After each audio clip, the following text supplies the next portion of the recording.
جمعات کې اوس تېره شو ساقي میخانه پرېږده چې جومات کې اوس تېره شو پیالې وې چې جومات ته چلېدې او ګډېدې لږ تاړي ورته وښیه که نه خدای پوهېږه اوس تېره شو پیالې وې چې جومات ته چلېدې او ګډېدې او بیا څه رشته چې زما درغله ای ته د خوشحالۍ نه څنګه رشته چې زما درغله ای ته د خوشحالۍ نه یو بوټو په بل بوټ به پټېدې او ګډېدې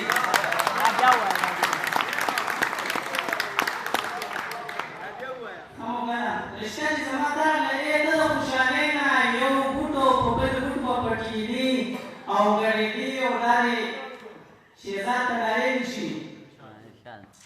په ټولو خویندو وروڼو کې ای ته زما وې خوښه